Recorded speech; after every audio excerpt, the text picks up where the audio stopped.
Emma Mackey célèbre son 28e anniversaire ce jeudi 4 janvier 2024. L'occasion de s'intéresser à la star de Sex Education, notamment à sa rupture avec un acteur pourtant très séduisant. Emma Mackey, qui souffle sa 28e bougie ce jeudi 4 janvier, s'est fait connaître grâce à sa prestation dans la série télévisée Sex Education, produite par et pour la plateforme américaine Netflix. La belle brune s'est ensuite faite remarquer dans le film Eiffel, formant alors un sublime duo avec Romain Duris.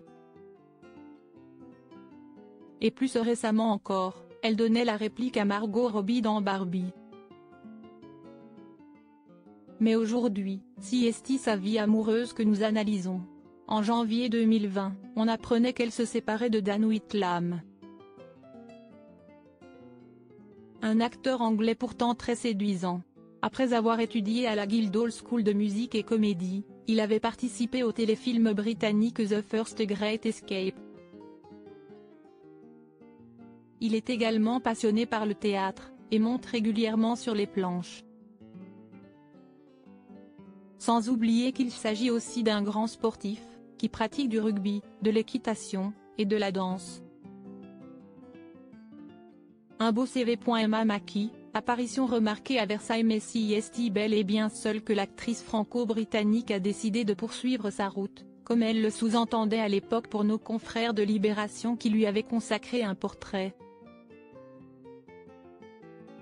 Elle sera restée plus de 3 ans avec Dan Whitlam, avec qui elle n'avait pas hésité à s'afficher en avril 2019, alors qu'elle faisait partie du jury des Canaiseries.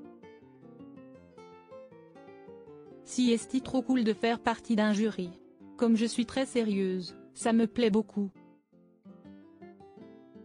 Si est une combinaison de plusieurs de mes passions, regarder des nouvelles séries, entendre différentes langues, j'adore apprendre des langues. Là, en 2 jours, j'ai entendu de l'hébreu, du norvégien et de l'allemand, et prendre des décisions.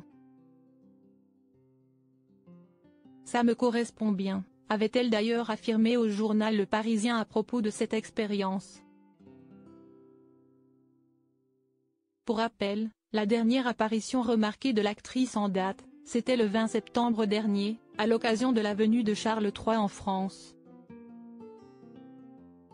Chewing-gum en bouche, elle avait été invitée au dîner d'État organisé par Emmanuel Macron au château de Versailles. Son arrivée n'avait pas fait l'unanimité.